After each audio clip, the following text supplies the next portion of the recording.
Great. Well, thank you all so much for joining us for Intellectual Freedom and You, a Banned Books Week webinar. Book bans are on the rise across the country as states seemingly compete to see who can place the most restrictions on free speech. As this latest wave of censorship activity continues to build, what is your role as a library user?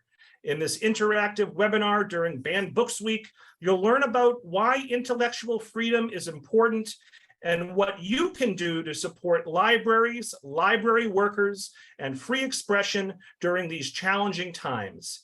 And tonight's presentation is led by Martin Garnar, PhD, Director of Amherst College Library. He's also the chair of the American Library Association's Intellectual Freedom Committee, and he's the editor of the 10th edition of the Intellectual Freedom Manual. So all 100 of us watching live and the hundreds more that will watch on demand, let's give Martin a big virtual round of applause. And Martin, you can take it away. Thanks so much. Thanks, Robert, for that very kind introduction. I will gladly say that I am now the past chair of the Intellectual Freedom Committee. It's a big job, and I am glad to have given it on to somebody else because there's a lot of good people doing the work. So I'm so glad that all of you decided to join us, and I'm going to be asking a little bit later what brought you here. But what I'm going to do is tell us what we are going to see here. So let's see what you can expect for tonight. And I'm coming to you from South Hadley, Massachusetts. So I'm waving at you from the center of the state to my friends in the east. So what can we expect? I'm going to lay some groundwork so that we are all on the same page when it comes to terminology. We are going to talk about what you should know about the challenges that have been happening and also talk about how you can help, because this is not something that we who work in libraries can manage by ourselves. We need your assistance, and we will have some time for discussion. My general plan is I'm going to ask you for some input a couple times during the presentation, but we're mainly going to have you have questions at the end. As Robert mentioned, if you put them in the Q&A option, that will make sure that tracks it really nicely there. Other stuff in the chat, I will ask you to put in the chat because that flows up a little bit faster. Sometimes it can be harder to keep track of that. So if you have a question that you want to ask, make sure that you get that question into the Q&A. That way we will see it. All right, so what is intellectual freedom?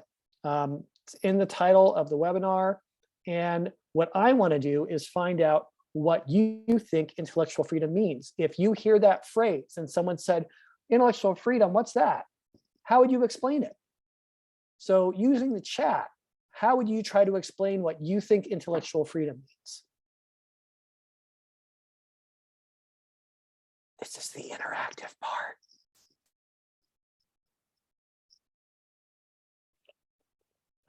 Quentin says it's freedom of expression. We have freedom to learn from Amy, freedom of thought from Sharon, freedom to research. Oh gosh, now it's just going really big. Ability to explore whatever interests you. No one tells me what to think. Freedom to think independently. Freedom to learn, freedom for civil discourse. Your ability to choose what to learn and what you read. Access to information, the right to source and consume information as I choose. Freedom to learn and explore whatever you want. Lots of great answers here. These are, let me see, I've got a couple more. Ability to think, talk, and write about on a variety of topics. Allowing us to share our interpretation of the data, to explore different and opposing views. And I think we got a question that's coming up that we will save for later on. Free discourse. So those are all great examples of a great way to describe intellectual freedom. I like to think about it in three different ways, which kind of giving a little hint here from my slide of the three freedoms. And so the first one is freedom of expression, which is something that came up a couple times verbatim in the chat. And so it's important for people to be able to express themselves on any topic that they want to discuss, because as people who are consuming information, if someone doesn't have the right to say it, then we'll never be able to read it. And so you have to be able to express yourself in order for intellectual freedom to exist. The next one is freedom of access. And again, a lot of you got to this point in the chat definitions. It doesn't matter if someone has been able to say something or write something or create something, but we cannot access it for whatever reason. If it has been limited access in our community, or it's not even purchased for our community, or if we don't have the skills to access it. So education is important. If we don't have the technology to access it. So much is available online. And if you don't have broadband these days, you might as well not have access to the internet at this point. So access is really central to making sure that people can exercise their intellectual freedom. They have to be able to get to what they want. They have to be able to get past any barriers that are in their way, and then be able to consume it in a way that makes it useful. Now, this third one is one that I don't think I saw this topic, this idea come up, but it is freedom from surveillance, which is kind of a fancy way of just saying privacy. But I like the three freedoms idea, so I came up with three ways to say it. And privacy is important to intellectual freedom because if you feel like you are being watched or monitored, you may not look up controversial topics. You may not look at things that you don't want people to know that you're interested in. And so if you're researching a sensitive topic, because maybe it's something that you disagree with the rest of your family, or maybe it's something that's an unpopular view at your workplace or with your friends, you want to feel like you can look at those items, look at that information without having someone watching over your shoulder. And that's hard to do in the digital age because there's so much stuff that's being tracked online. The library is one place. One place. There might be some others, but the library is one of the most reliable places where you can go and have a sense that because you are there, that you can be working with people who you trust to keep your information safe and to not be tracking what you're looking at. So those are the three freedoms that for me make up intellectual freedom. Now, Banned Books Week, I just want to talk a little bit about this because here we are. This is actually Banned Books Week. I'm sure this is something that you've heard of because did you know that this year is actually the 40th anniversary of Banned Books Week? It's a big year. This first started in 1982. It's a project originally of the Office for Intellectual Freedom from the American Library Association, but we have a lot of partners around. A lot of people have gotten excited about this. And it's been around and was introduced as a way to promote awareness of the challenges that library materials have been receiving for a very long time. And it's not just library books that get challenged, but I'll talk a little bit more about that later. And so this has been a programming effort that is meant to raise awareness, and this is why you're here.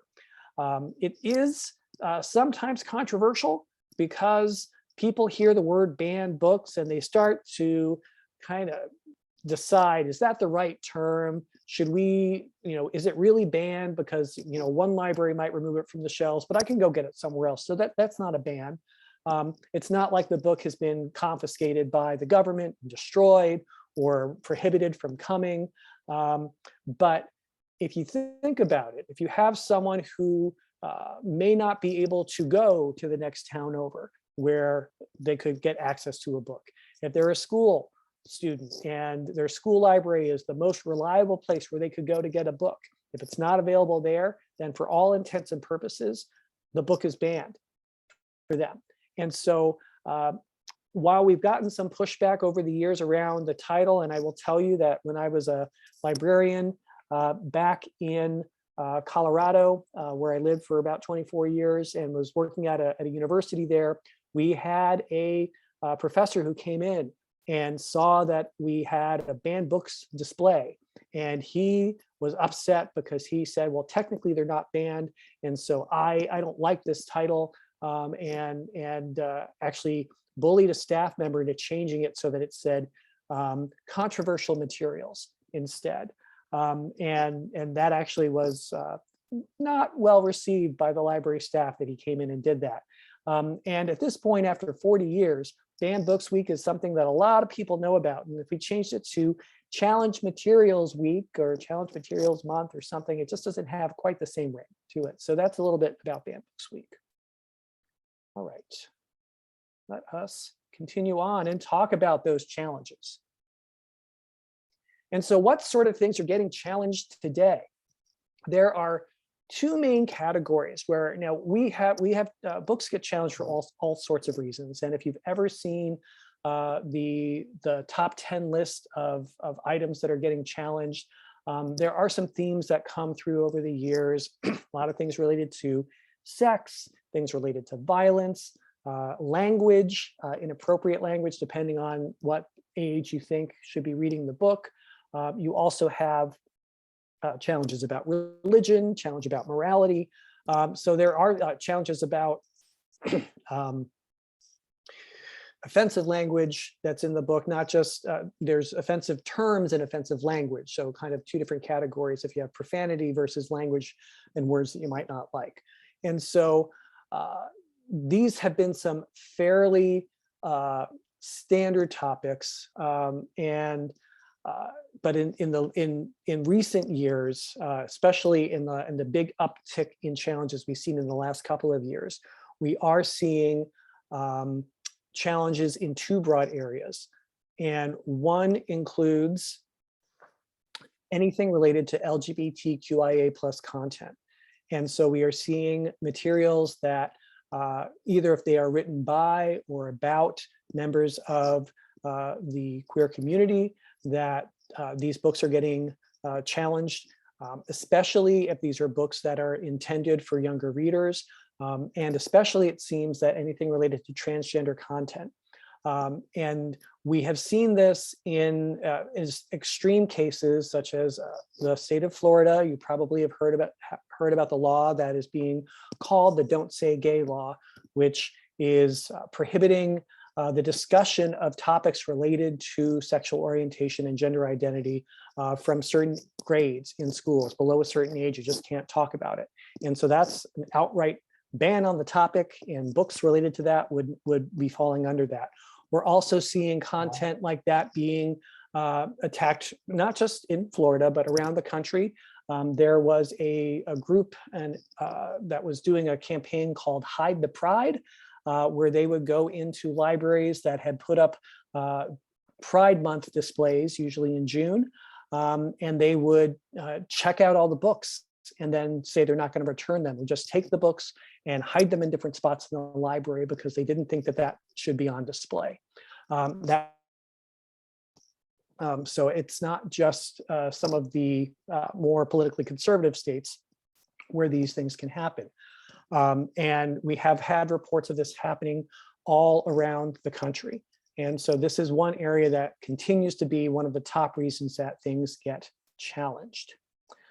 Another area that is getting a lot of traction in the last couple of years is things related to critical race theory. And critical race theory is something that you've probably heard about. It's become a buzzword, and it's important to know what critical race theory actually is. It's a graduate level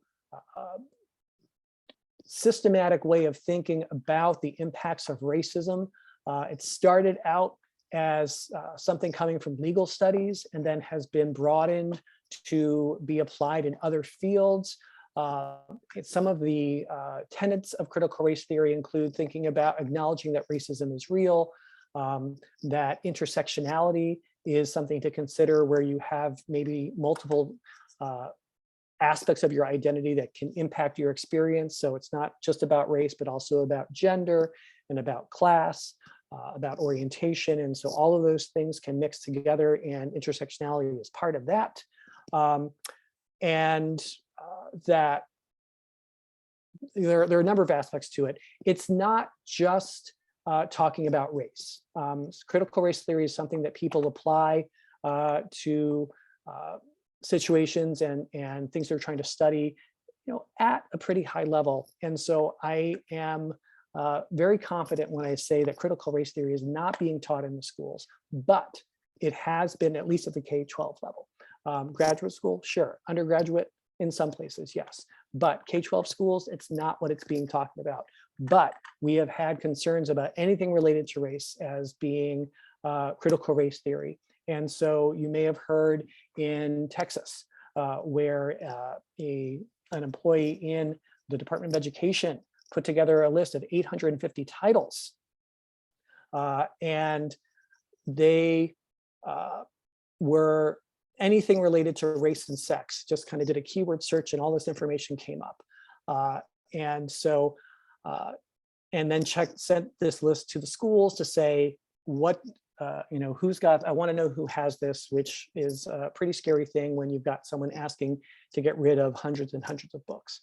And so we're seeing books that are about race, that acknowledge that race is something that happens, that race has an impact on our society, that acknowledge that slavery existed in our country, and other uncomfortable aspects of our history. That's also what's getting challenged. And it's not just books that are getting challenged. We have online resources that are getting challenged. There is, you may not know the provider of these resources, but one of the primary ones that a lot of libraries use is called EBSCO. And they provide databases like Academic Search Premier or business databases, education databases, a range of things that a lot of different types of libraries subscribe to. And there is a couple of people in Colorado, in fact, happened in the state that I used to live in, that decided that EBSCO was allowing pornographic materials into its collections, and that people in schools were able to search for pornography and find it through EBSCO. Now, when given this information, librarians were not able to actually replicate their search, and they could not pull up information that met the criteria. But this couple was so convincing about their concerns that they actually convinced hundreds of schools in Colorado to drop their subscriptions to the EBSCO databases, just cutting out access to thousands of journals and magazines that students were using for research. And it wasn't just in Colorado. The state of Utah actually turned it off for the entire state because they have a statewide contract for a couple of months until they were able to get it back on. And there have been attacks to this all around the country. And it's a challenge because if you are cutting off entire platforms, it's like saying, you know what, we're not going to buy any more books from Simon & Schuster. The entire publisher is gone. And so if you're cutting out entire platforms, and in some cases, this might be the only information database provider that you have, then it really has an impact on what people can do. Also examples of Overdrive. If people are familiar with Overdrive as an ebook provider, and concerns that there could have been a book that was racy on Overdrive. And so some libraries, again, a library in Texas, cut off access to Overdrive, which meant that library users who are homebound and cannot get to the library and who depend on ebooks for their content were suddenly cut out from the library with no recourse. And so these challenges can have wide-ranging impacts depending on how they're implemented. Programming has also been a big challenge. And some of it's topics that, again, are not dissimilar to what we see challenges when it comes to books and other resources. So programming that touches on sexuality. You may have heard about Drag Queen Story Hour, something that's been a popular program at libraries around the country. And has been a cause for a lot of concern for folks who don't think that that's appropriate. And so the programs get challenged. And sometimes this is reason for actually changing the policy of who's allowed to do the programming and what sort of people are invited in. Also, not just programs that are put on by the library or that are put on by another group that is borrowing library space. That's often times what's happening, but also groups that are having meetings. And so groups that might be considered by some to be what they might, opponents might label them as hate groups. And whether it is something where they don't agree with their politics or they don't agree with their beliefs, and people find that distressing to have those groups meeting at their library. And so there are protests about that and who should be allowed to use meeting rooms. So that's kind of the big picture in terms of what are some of the challenges we're seeing, both to stuff, to the not just the books that we normally have on our shelf, but also to have challenges to the resources you get through the computer, resources you can access from home, the types of programs and services you see at the library. So it's a range of things that are coming after, and what are some of the impacts of that also include not just loss of access to the materials, but we have also had libraries who are having their funding cut, who are having their staff are either resigning out of protest or getting fired because they are trying to push back against governing bodies that don't want to support free access to information. And so it really becomes a difficult situation. And so there are things that we need to get help. And this is what we're going to talk about next, where we can get some help from you. So in terms of ways that you can support free expression, one way that you can support free expression is to get educated about the issues. And so actually coming to a program like this is a great way to do it. You can also stay informed by following stories on the local news. If you still have local newspapers, that's another thing that's in danger, but we can talk about that another time. And find out what's happening and why things are happening, so that when you hear about stories, you can be educated about it and know what the issues are, so that you can then speak up. Maybe you are in the grocery store and you hear someone talking about, oh gosh, did you hear that there's some people upset about books at the school, and I hear that those books are filled with all sorts of trash. And you can say, actually, I know about those books. I read them myself, and I think that it's being blown out of proportion, or it's being taken out of context, and so that you can actually speak up and help correct some of the misinformation that is used when items in libraries, when programs at libraries are being challenged unfairly. You can also speak out. There are times when we need to have the public come and support the right to free expression and the right to have access to information when there are challenges that are made either in public libraries or in school libraries. And often these will be times at the board meetings where you can sign up to speak and talk in favor of having access to information. I want to be clear that something that librarians have talked about for a long time when it comes to the role of parents and their guidance for their children in access to information. We absolutely believe that it is parents' right. It's a parent's right to guide their children's reading and to teach them about what they think is right for them to see and to read, but only for their kids, not for the rest of the community. And so if you have something that you don't want your kid to read, then talk to your kid about not reading that book. If you want to make sure that they don't check them out, then you should go with them to the library and help them choose books that you think are appropriate. But it's not your place to decide what's appropriate for the other children of the community or for other people's kids. They have those parents, those guardians have the right to decide what their kids can see. And so I want to be really clear that parents, please parent your children, but try not to parent mine. It is important to also educate your representatives about what the issues are and what you believe in.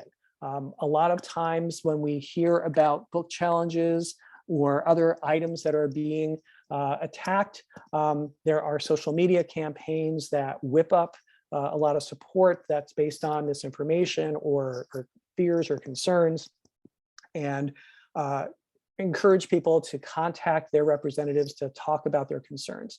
And so people who support the materials have to say the same, have the same message come out, and contact, whether it's your local board of trustees, or if there's legislation that's being considered at the state level, contacting your state representatives, state senators, and saying, this is why we believe in free expression. We believe that it's important for people in this country to be able to exercise their First Amendment rights. We think that an educated citizenry is an informed citizenry, and so therefore we do not like this bill for X, Y, and Z. And so once you are educated about this, then you need to talk to your representatives about it. It's important to support your library, the place where you are getting access to this information, because libraries exist to provide access to information, and we do it with your support. We do it, public libraries are tax supported entities, and they are that way because they are a public good, and they want to make sure that you are getting access to information so that you can learn about what you need. But that does take resources. It takes the support of hiring staff who are trained, educated in running libraries and in selecting materials and making the most of the budgets that they have. And it takes money to pay for the information. While it doesn't cost anything to check out a book, it does cost something to buy that book and to process it and get it on the shelves and circulate and do all those things. And so when libraries are getting their fundings cut by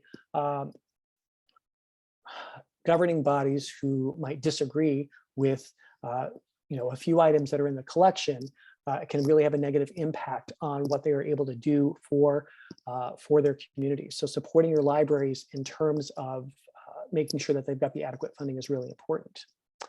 I would also encourage you to think about running for office, especially at the local level.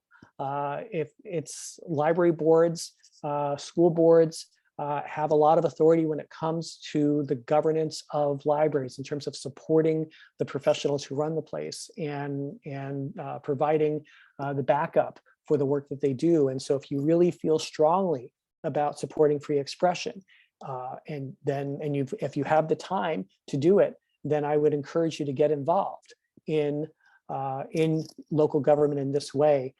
Because it's an important thing to make sure that your views are represented in your community in that way. All of these things in terms of speaking up and speaking out and talking to folks can be a little scary if you haven't done it before. And so if you're not sure about speaking up at a board meeting, then I would say practice it with a friend. Write down the remarks that you want to say and go over them with someone, practice it with a family member, with a friend, and see what it looks like. Practice what it's like to write a letter to send to your representatives. Becoming an advocate isn't something that happens overnight, but it's something that you need to spend a little bit of time on. And so practice helps. And I would also say that cookies help as well. Sometimes if you know that the staff at your library, at your school has been having a hard time because they've been under the microscope and they've been getting a lot of pushback for things. And if you want to show support in other ways, drop off some cookies, because cookies always make things better. All right, so those are some of the ways that you can help. And what I want to do now is turn it over to discussion. And I know we've got some questions in the Q&A that are coming through, but I am curious, and you can use the chat for this. What is it that brought you here tonight? Why did you decide on a Thursday night that I'm going to sign up to sit in on a webinar after, and for me, it's been 2.5 years of living on Zoom. And so why am I going to take some of my free time and sit on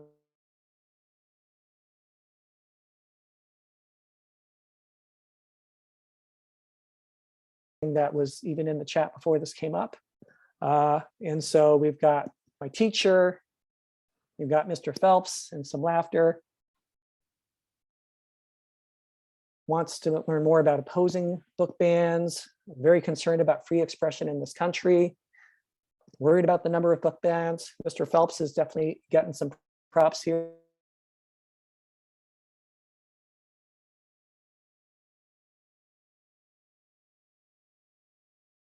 of if I'm there. Can you hear me? All right. I think I had a little bit of a blip there. Martin, we can hear you now. Okay, great. All right. And I see some people, a librarian who wants to talk with the public about IF issues. I know that person because we're on a committee together. Hi, Andrea. New library board member in Tennessee, really passing about age-appropriate materials in our classrooms. As a trustee, Vanessa wants to know how to protect their library. Hi, Vanessa. Valuing the books, libraries, and the free exchange of ideas. Elsewhere, don't want to see it happen here. I will say that bans happen, book bans, book challenges are happening everywhere, and we have reports of challenges happening in our fair Commonwealth of Massachusetts. And so it is something that happens in communities across the country. And so education, we are in the children's publishing class at Emerson. Excellent. All right. Distortion of history by eliminating uncomfortable topics. So lots of reasons of why people are here. Okay, so that's great. So I see that we've got some questions coming up in the Q&A. So Robert, how about we start going through some of those? Absolutely, Martin. First question was from Diego. It's from the chat, but as Martin said, I would really encourage folks to ask your questions in the Q&A. So chat will be for comments, Q&A will be for questions. But Diego asks, and there were similar questions along these lines as well, are there ever any valid reasons to ban books? So Diego, that's a great question. And so there are, when it comes to the First Amendment, there are some limits on speech in this country. It's not absolutely free. There are some things that are not covered. Child pornography is illegal. Materials that are obscene are illegal. So, there should be no child pornography anywhere, and not in libraries. Obscene, that's a little tricky because we don't get to decide what obscene is. Obscenity is something that is determined by a court of law. And so what's the difference between pornography and obscenity is whether or not a judge has ruled something to be obscene, and then it's obscene in that jurisdiction and is not permitted. And that's where things can get a little, and I will say most libraries do not have a pornography collection. But pornography is often in the eye of the beholder, as some would say. And so what some people might think is a racy romance novel might be counted as erotica by others. Or if you have a book that is intended for, a children's book about puberty that includes illustrations, like a book by Roby Harris called That's Perfectly Normal, that's been around for decades and has gotten a lot of acclaim for being a very approachable and effective book about puberty, but also has been charged with being obscene in some jurisdictions, not too far from here, in fact. But if something were actually declared to be obscene, then that would fall under, no, that's illegal speech. We can't ban that, or we can't have that. So that would be an appropriate thing not to have in your library.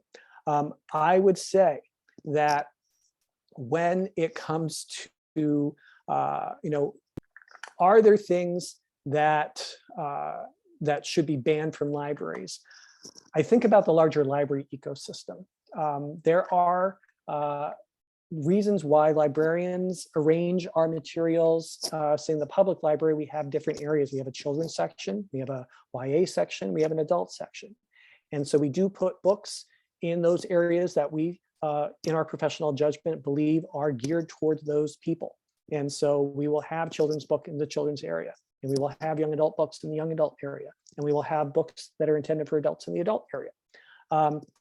If you're in a school library, there's a lot of thought given about the developmental age of where kids are and what information is going to be helpful for them at that point. And it's really hard to say because kids do mature at different rates and people are at different places in their life and ready for different things. But what I would say is that, there have been times where books that may have been left behind in an elementary school when an upper grade got moved up to, say, the middle school, if you had a grade realignment, and sometimes books that were intended for older readers don't always follow out. And so there are times where that, it's better to transfer those books to where they are best used. There are other times where there's information that's just plain out of date or wrong. I think about medical books that have bad information. And so there are times where it's good to clean up your collection to make sure that you don't have out of date or wrong information in the case of, say, medical books or legal books that are out of date that are giving out bad information. And so it's not that it's a ban, but it's making sure that the information that we do have is useful and intended for the communities that we're serving. How about the next question? Sure. So Frank asks, is there an all-accepting library system allowing individuals access regardless of the state they live in, allowing them to access books that may have been banned in the state they live in? Well, I am aware of, Brooklyn Public Library is one that has been providing an electronic, an e-card, but it's been specifically for teenage patrons who are in states where they have, where they may not have access to a book. It's not been done. I don't believe that they've offered that program for anyone. I think they're specifically targeting teenagers because they're having more difficult access to that material. One of the challenges when it comes to expanding ebook access and library access in general outside of the jurisdiction that actually supports the institution is that libraries usually are making deals with publishers and content providers based on the population area that we serve, and we pay a certain rate. And so that is, it can be challenging to extend access along those ways, beyond that. But Brooklyn has found a way to do it. So that is one example that I know of where nationwide, if you are a teenager who's having trouble accessing materials at your own library, you should be able to get a card through Brooklyn Public. All right. Frank also asks, when contacting representatives, is there a script or template to follow so that the message is clearly presented and understood? Frank, yes. Almost every time there's going to be an advocacy campaign, if there's an issue where we need to get the public support, at least it's been my experience in working with my previous state library associations, and I think we probably have some folks from MLA who are here now, where they do create talking points.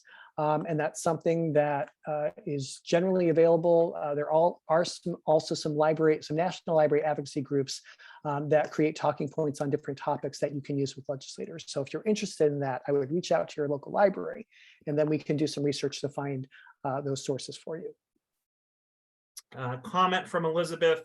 I have moved to Florida. I'm trying to inform friends about this threat to democracy through school committee elections.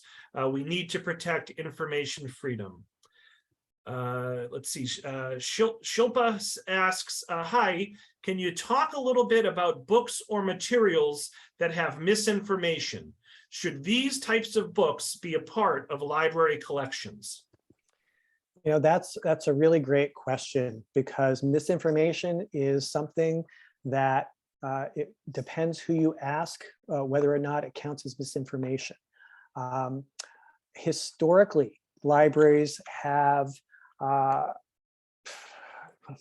this is a complicated question, a complicated answer. So libraries, when we were purchasing materials only from select publishing houses, and it was a lot easier, a lot harder rather, to produce information, there was a lot of trust put in the publishers and editors to make sure that they were publishing information that was verifiable, that we could trust. And librarians have a lot of different ways that we review materials to decide what we're going to purchase, looking at review sources, looking at the contents, having some subject expertise, but looking at the sheer volume of what we have, not being able to fact check every single thing. And so there are historic examples of books that may have had some faulty research behind them that have stayed in library collections. In today's world, where we have a lot of information that is not based in what well, I would say what I call our fact-based information. I think that the challenge is whether or not something is going to actually meet the criteria for a library selection policy. And if you start talking about what is misinformation or what is disinformation, if you make some decisions about what those things are, then you're going to have to be able to defend those decisions, because there are going to be some people who say that's not wrong, that's what I believe. And so it can be a tricky topic, because if you are a library that believes that you should buy the materials that your community is asking for, and they're asking to have that information, then you can, do you give them that information? And do you also do programming about the explosion of disinformation in our country and in our world, and how that's impacting things? And so it's a challenging topic. That's about the best answer I can give right now. Amelia asks, I'll ask this question, why not? Are most people who try to ban books older persons? So do we have demographics on the type of people who are challenging books? To my knowledge, we're not collecting the demographics on who's challenging books. And I would not say that it is, I don't think we can say it's just people of a certain age. I think that there are people of all ages who hold a variety of beliefs.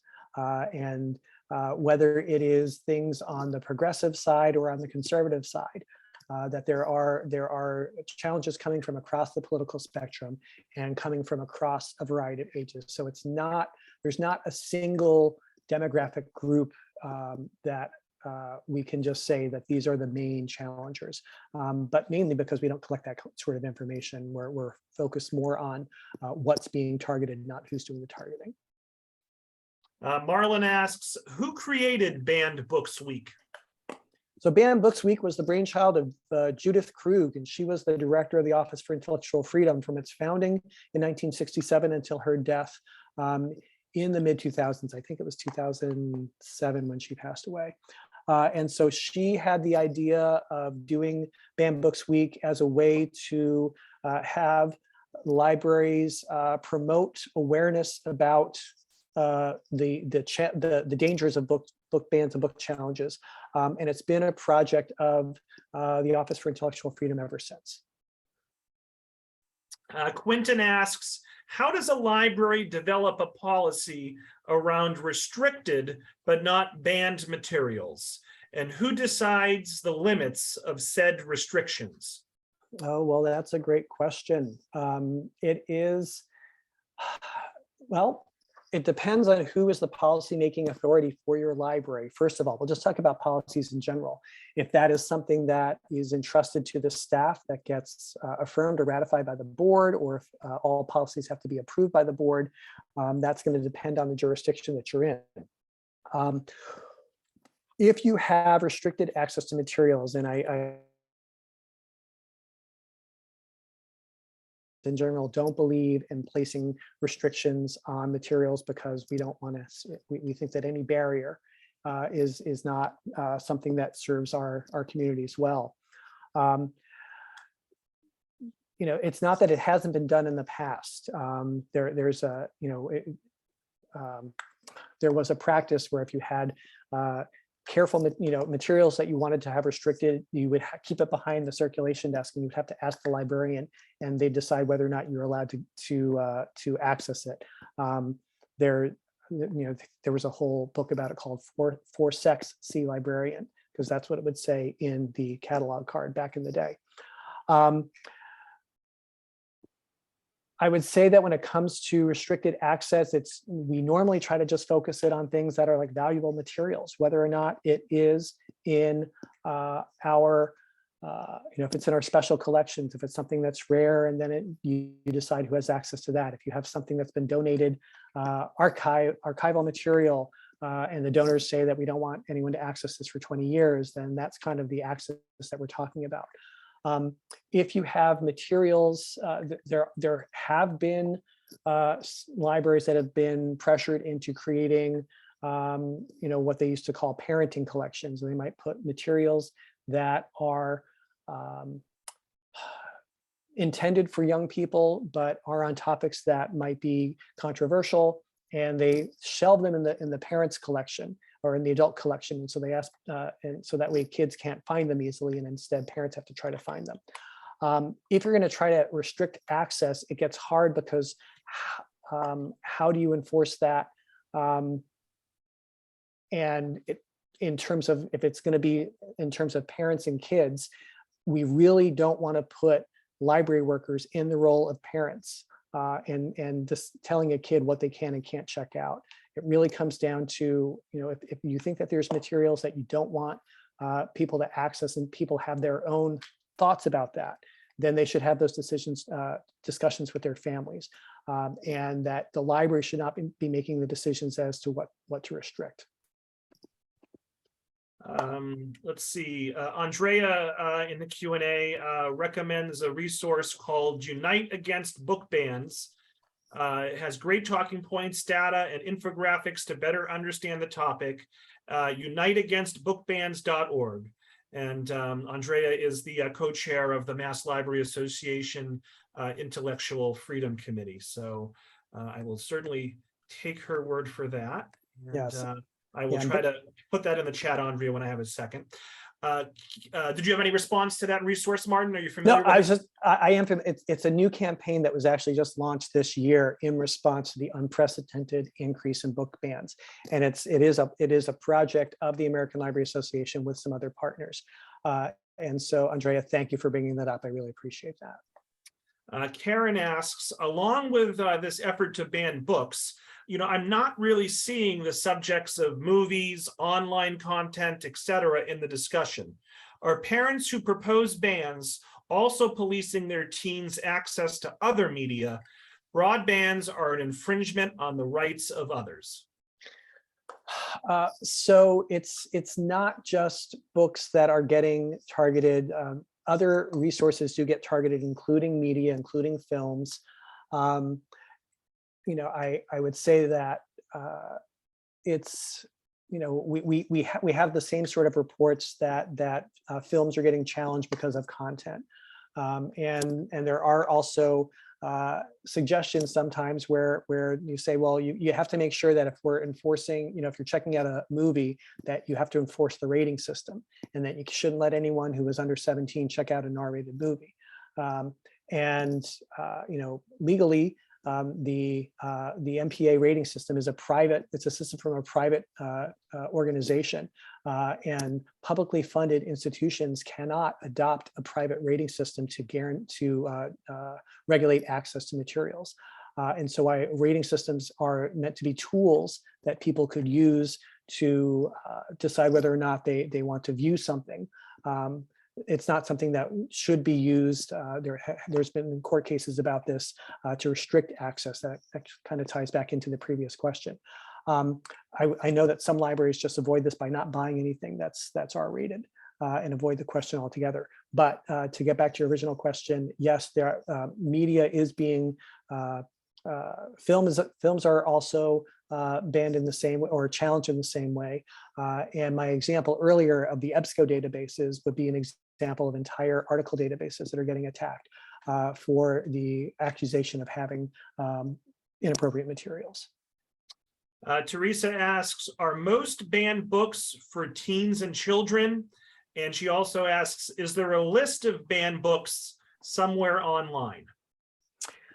It does seem that a lot of the materials these days that are getting the most attention are ones that are intended for young adults and children. That is correct. And there is something that's put out every year from the American Library Association, that's the top 10 banned books list. And that's something that I know someone will be able to pop into the chat for us. And this is something that they've been tracking for decades. And so they actually can give you the top 100 books from the last 10 years.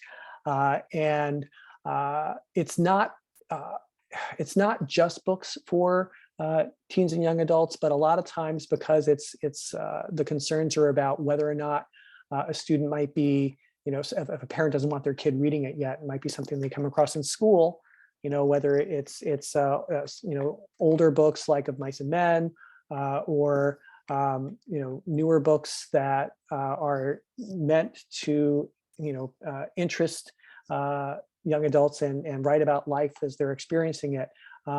They seem to be the most controversial. So I would say that they are the larger. They do represent a large proportion of what's getting banned. This is a fun question. Camilla wants to know, do you find banned books more interesting to read than regular books? It's kind of a joke amongst authors that if you get your book on a banned book list, then you have just hit the jackpot, because sales will go through the roof because people want to find out what the challenge is.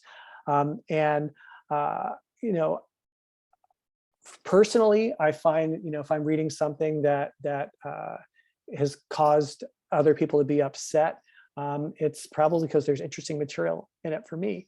And so I think that they can be really interesting. Sometimes I have a hard time seeing what got someone else upset, but I am kind of a stereotypical librarian in that I read a lot. And so there's not a lot that's gonna get my attention. Let's see. I think we have time for 2 more questions. Let me ask you to comment on a couple of things that were brought up in the chat. This is from someone who I think is following these issues closely. First, do you have any comment on the removal of certain Dr. Seuss books due to racist imagery? Are you familiar with that? And any thoughts on that? Yeah. I am familiar with that, and especially now that I'm living right by Springfield, it feels like it's something that I should be paying attention to. And so this is an interesting one because it's really about copyright, and the Seuss estate, which still holds the copyright to all of the Dr. Seuss books, has they have the authority, as does any other copyright holder, to decide whether or not they want their books to be in print, or if they're going to remove them from being sold. And so, in the case of the Dr. Seuss books, it was the Seuss organization that said, we don't believe that these 6 titles are ones that we want to have in print anymore, because we feel that they have, in their own estimation, outdated characteristics that were seen to be racist. And so it wasn't a ban of, the books the books have not been banned. What we have seen is those books actually getting stolen from libraries because they were seen as being more valuable and could fetch a higher price on the open market. We had some libraries that moved those books into special collections because they were concerned about them getting stolen, or because they wanted to have them in a place where they could provide some context for the materials, where they have some other historical materials that are not on the general shelves. And so it's, technically the Seuss books have not been banned, but I know it can be a fine distinction, because you say, well, why aren't they being published anymore? Well, it was the owner of the copyright. It was the one who decided, we don't want these books in print anymore. It wasn't the government who told them, you can't censor, you can't have that anymore. And another issue that came up in the chat several times was from someone, and I'm going to use their language. I don't necessarily, I'm not sure I would say it this way, but I'm going to use their language. Do you have any comment on the Mass Board of Library Commissioners' efforts to get Hoopla to censor their content? So are you sort of familiar? And I'm not sure I'm not sure that's necessarily coming from MBLC, but are you sort of familiar with the situation with Hoopla? I am familiar with it, to some extent. Hoopla is not a resource that we use at the academic level, but in, this, from what I understand of the situation, there, the material, it's like having a publisher and you have access to everything. And there were some materials that if libraries had been selecting materials, individual titles based on their collection policies, these ones may not have gotten through. They may not have met the criteria, but since it was either an on-off for the publisher, then there is some thought that, well, the publisher should be thinking about what criteria they have for including things in their collections. Again, one thing that is often seen as that I've seen a lot online in terms of responses to book bans is, if there's something you don't want to read, then don't read it. If there's a book that you don't like on the shelf, leave it on the shelf and leave it for somebody else. And so, and I understand that it's hard if you are, if you want to feel comfortable with the materials that you're providing access to your community that has gone through the same vetting process that other materials have gone, that are in your collection have gone through. I could see why you would ask a vendor to do that. But again, it gets challenging because what's just uncomfortable for one person is fine for another. And, we got so many great questions here at the end. I do want to sort of honor my 1 hour commitment here. I do want to ask you one last question, Martin, Sure. And then we'll wrap up. Michelle asks, do you have any tips on how to explain the banned book frenzy to our children? That's a great question. I would say that when I think about the great increase that we've seen in book challenges in the last couple of years, and in particular, it's coming at a time of great societal change, where there's a lot of uncertainty. The pandemic has profoundly changed our lives in a way that has impacted us for generations to come. And social justice movements, an awareness of the persistent inequality around the world, have all created opportunities for people to be feeling uncertain and to be nervous about change. And one way to not want to think about change is to not read about it, to not have the stories that we tell ourselves about the way the world is be challenged, and to put ourselves in an echo chamber where we only hear the things that we want to hear. And that can go for anyone, regardless of where you fit on the political spectrum. That we are definitely, I feel, at a point where we are just consuming the media that we want to, that tells us that we're right. And so since we can do that with our curated news sources and with the sites that we follow on social media and the limited media that we get from the mainstream media or from alternative sources of news, we can control all of that. But then what happens if there's a book that brings up an idea that we don't like? And so we're trying to exert that same control on the information bubble that we created for ourselves. We're trying to control the bubbles for other people as well. And people are feeling more emboldened to do that because these are scary times. And if change is hard for you, then we try to stop change. And one way to stop change is to not let ideas have the freedom that they need to survive. So Martin, I want to thank you tonight for this presentation. Folks, in the chat, if you enjoyed tonight's presentation, if you got anything out of it, let Martin know in the chat what you thought of tonight's presentation. Martin, I'll come back to you in about 30 seconds for any closing comments you have. But folks, just a reminder, you'll receive an email from me tomorrow with a link to a feedback survey, a link to this recording, and information about some other upcoming virtual programs that might be of interest.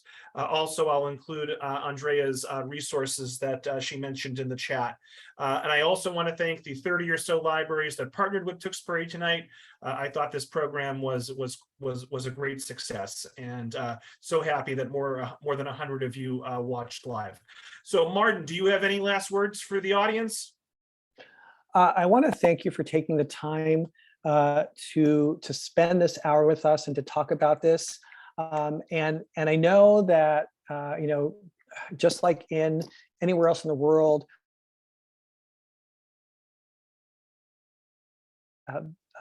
how information should be handled and what the roles of libraries are, and that's okay. It's okay for us to disagree. It's okay for us to have spaces where we can talk about stuff and learn from each other. And so the more that we could do that, and the library is a great place to learn about stuff and to challenge yourself and to engage with others around topics that are important to us. So thanks so much. Great. Thank you, Martin. Thank you all. I hope everyone has a happy Banned Books Week. All right, everyone have a great night. Thanks so much. Bye-bye.